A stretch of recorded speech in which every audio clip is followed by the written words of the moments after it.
Hello, everyone, and welcome back to the Always Moving podcast. I'm your host, Lyndon Suvanto, and let's get this thing moving.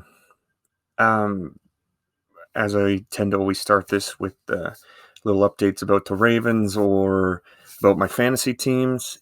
It's not looking good this week for the Ravens. There's a lot of positive COVID tests, and I think it was a staff member that actually was the one at fault here.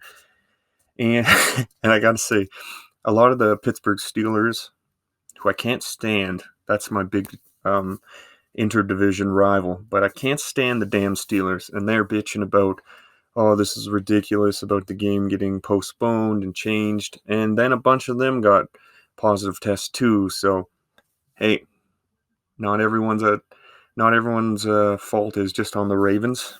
People can't kind of control what's going on. So you know what? I'm glad. I'm glad it's not just all on my team and that other teams are also getting it.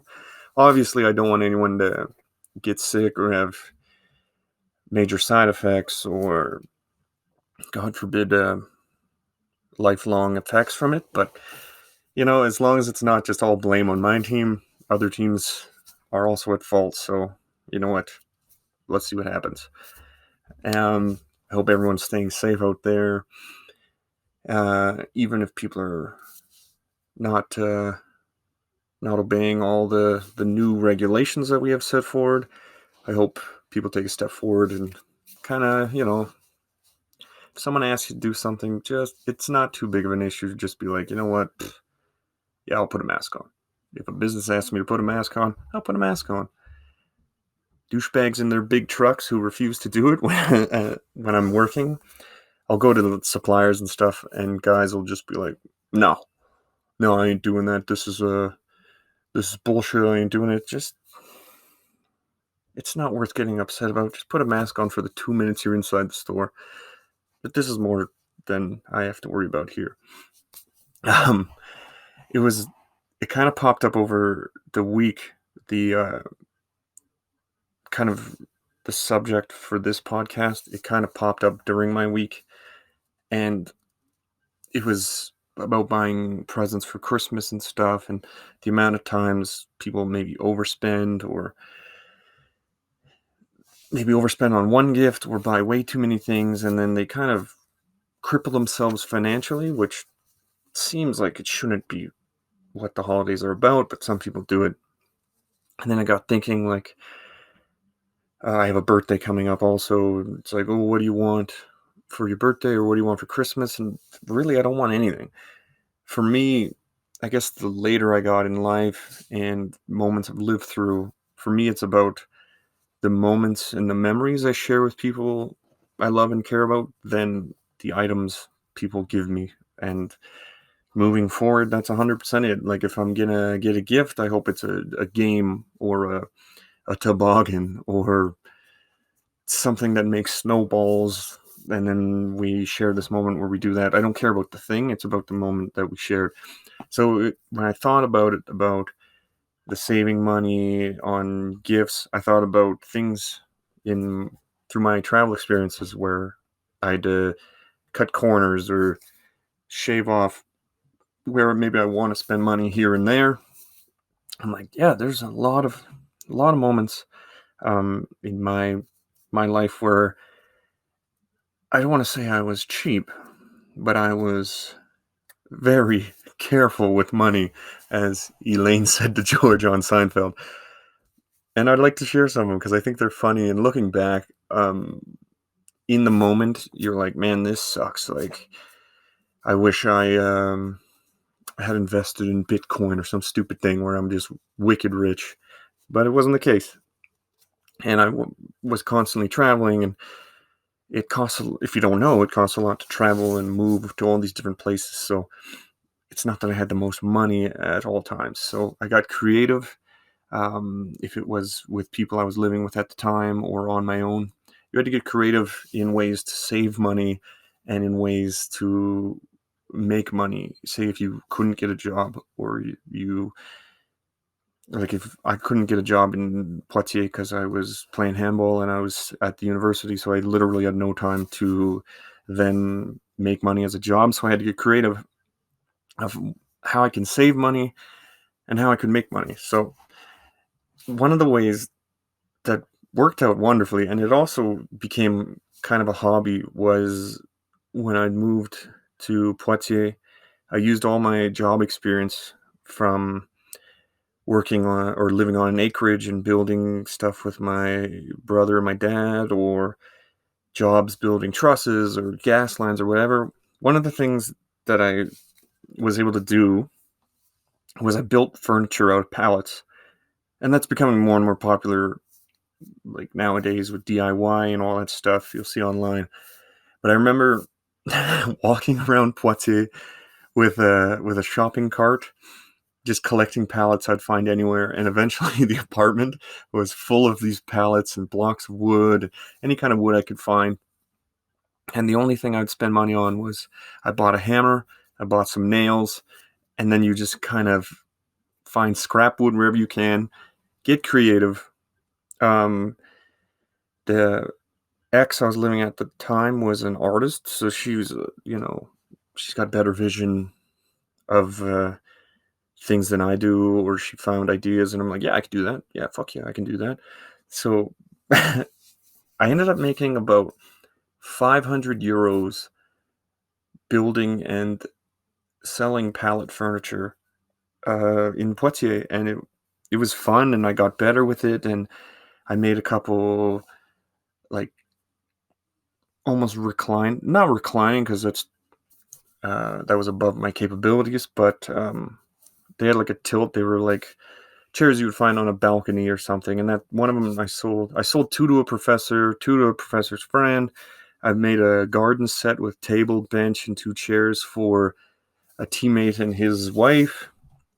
It was super fun. You just the way you see these pieces come together, and it's just these crappy pallets I'd find behind a grocery store. And I'm this homeless guy just pushing a shopping cart with pallets. And every now and then teammates would drive by and see me, and they're honking their horn and just laughing. And it's at the end of the day, it was an absolute game changer. Was selling these pallets, and it was super fun to do. So if you move abroad and you have the ability to do it, the time to do it, make something, make pallet furniture, make something out of pallet. You make a shelf, you can make a spice rack, and it was, I loved it. It was something I look back on and I'm proud of because I was able to pay a month's rent and groceries for the month, all from just making these pallets furniture. And so that was my main source of making money when I didn't have any sort of job or any sort of, as people say, side hustle online. It was I loved it, and I'd highly suggest people, if you're able to do it, if you've worked construction and you move somewhere and all of a sudden you're out of work or you can't do anything, get creative, use the skills you may have developed through life, and put these pieces together, and someone might like it. If you like it, someone else is going to like it. Like, you might be a complete weirdo, but there's weirdos everywhere that would like the same thing as you. It's the same as jokes. No one's funnier than me, so anyway, so that was the one way that I was able to make money while I was living in France, besides uh, money from the club or money from a job that I would get at a different city. Um, and then the ways that I was able to shave off any sort of money, because the slightest savings anywhere all adds up to the quality of your stay eventually. So one of the things that we had done, and I did, was at the university, I would steal brand new rolls of toilet paper. And toilet paper doesn't cost anything, but it costs a little bit. So if we were able to save a little bit here and there, I would steal the rolls of toilet paper from the university. And it was something just ridiculous, but I'd get excited about it. I'd go to the bathroom in the middle of class or something, and then there's like a fresh big roll like that you would have at a university. It's like maybe 3 times the size of a normal roll. It's just like, oh babe, here we go. Linda, you've done it again. You've got yourself a brand new one, and then you try to discreetly put a whole roll of toilet paper in your like bag you'd bring to university that usually isn't that big. So it's like, oh, what do you got in there? Nothing. Leave me alone. I gotta go home directly. And then you just stockpile this stolen toilet paper, and it's just hilarious looking back. Like when I was super poor at times when I was living in Europe, it was a struggle and it was tough. And then looking back now, it was a great experience, and I learned all kinds of things. And you learn what actually kind of really matters to you at the time. So as we, or as I kept going and finding more ways to shave money, I talked to my friend Greg about this too, because he was living abroad for a couple years. And you go to a place like Aldi or these supermarkets, there wasn't a specific day where the meat was marked down or cheaper. But for me, I believe it was Aldi, and I believe it was Wednesday. But you could go and you can get um, chicken breasts or ground pork or whatever, and you can get it for 50% off or more. And then you just freeze it, and you just go around collecting as much of the expiring meats, and then you just freeze it and hope it all works out, and I hope you don't get sick. And those are great days. Oh, you go into Aldi and you see all the orange stickers, and you're like, oh, what's that? What's that? And your eye catches these orange stickers, and you're like, this is a good day. I'm eating like a king tonight with this expiring chicken leg or something. So that was another way that I was able to kind of save money, was buy meat that was discounted. And then when things got really tight towards the end, you had to kind of start broadening your food experience. Let's put it that way. So I could say that was the first time I started eating cow hearts, which you buy these cow hearts. I don't know if you've ever had them or seen them. They don't taste bad. If you didn't know what it was, you'd be like, okay, that's just beef or whatever. But you buy these hearts, and it's a heart. And you're like, okay, well, this is super cheap because nobody wants to buy cow hearts. You slice them up, cook them however you want to cook them. But you just kind of mentally have to get over what you're eating if you're a picky eater. I'm not a picky eater, so it worked perfect for me. But if you're a picky eater, you just kind of, you got to assess the situation. You got to realize, hey, you want to eat meat today? You're eating a damn cow heart. so that was one of the things towards the end before I came back to Canada and started working again, was like, Lennon, you want to eat some meat? You're getting these 25-cent cow hearts. Chop them up. Hey, that's just a bad steak you're eating.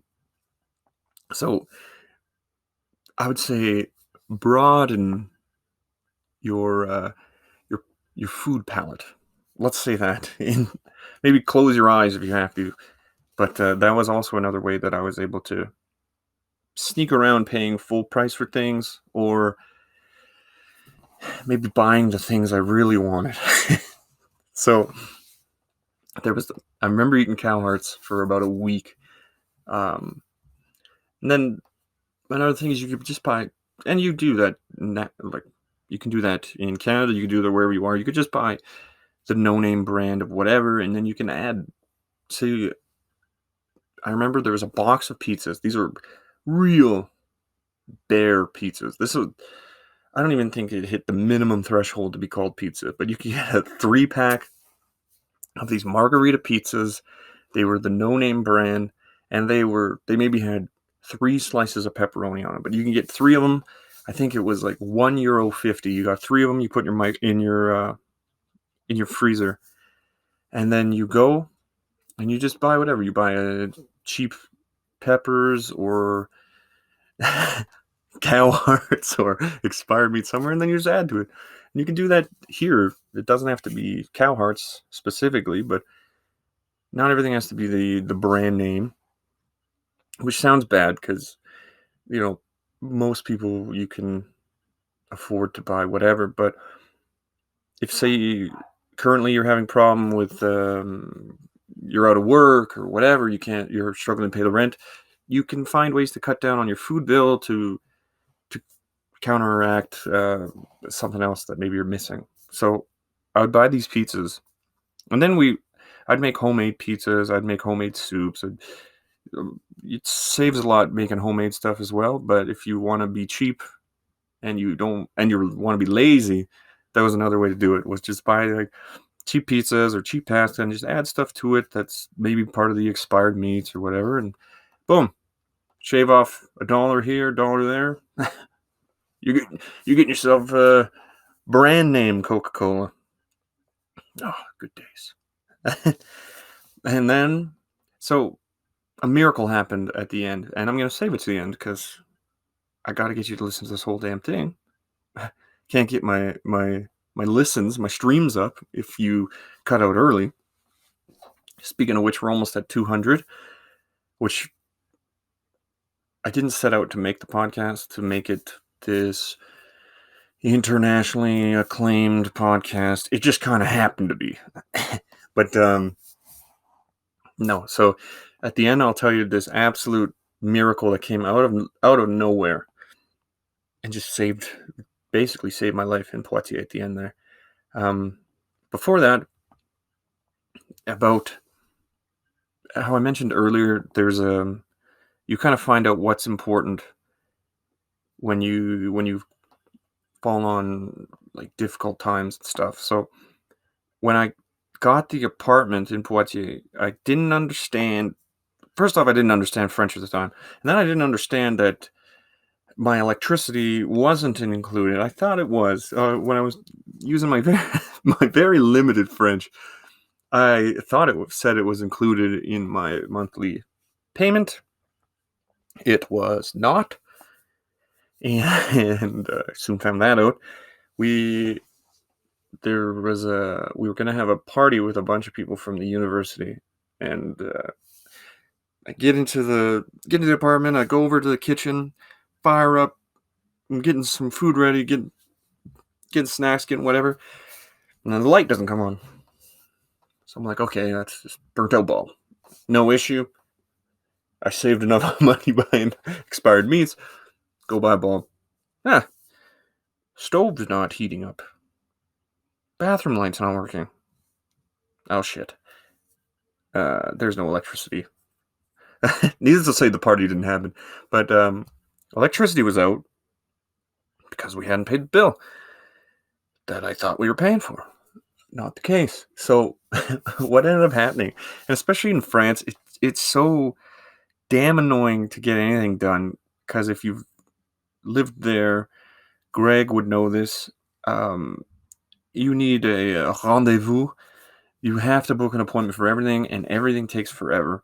If you lose a bank card, they'll send you a new one in the slow mail. You can't just come get it. You have to wait for it. If you forget your PIN number and need a new one, don't worry. Just check your post office box in 3 weeks from now. Like, it's so damn annoying. And the worst thing that everyone says about France always is the administration, the administration, and it's the worst. So anyway, it took forever for this electricity to come back on, and my friend Daryl was actually coming to visit too. He was going to arrive in France like 2 weeks to the day of losing electricity. So what ended up happening was, obviously, you have to reduce what you can do when you have no electricity. And so what ended up happening is I'm like, okay, think outside the box here, Lindy. I ran an extension cord from the hallway of the apartment building, and the extension cord goes in, plugs into like a power bar with like 3 things. So what are you going to do with your 3 things? You have 1 light. So you have your lamp set up. At the same time, it was basically the worst timing. The the window cover, like a big metal window cover that comes down slowly and shuts off all light whatsoever. I don't know what to call that. Like just a metal window cover. Yeah, I'm gonna say it just a bunch of times. So that broke also. So I'm I'm out of electricity, and my only window is blocked. So it's just dark as hell in my apartment the whole time. And of course, to get that fixed, I have to wait a couple weeks too. So it's like Daryl's coming. I have no electricity and I have no light. So I'm running this cord from the hallway. So and the only power bar I had was a three outlet power bar. So I had a lamp. I had one that would charge a laptop or your phone, and one that would charge or not charge would be a rice cooker. And those were the three things. So the rice cooker actually became super handy because you can just boil water in your rice cooker and you can make coffee in it. You can make pasta in it. You can make rice, obviously. But it was just funny because it went just living the high life, eating 40% off steaks and $1 pizzas to running an extension cord from the hallway with a blacked out window and making coffee from a rice cooker. But I really learned a lot at that time was the things that mattered and the things that don't. And I think that carried into how I am now about getting what do you want as a gift here? Like, I don't care because if I lose electricity, that a movie's not going to be helpful or a video game's not going to be helpful. But if I share a great moment with somebody, it's something I won't forget.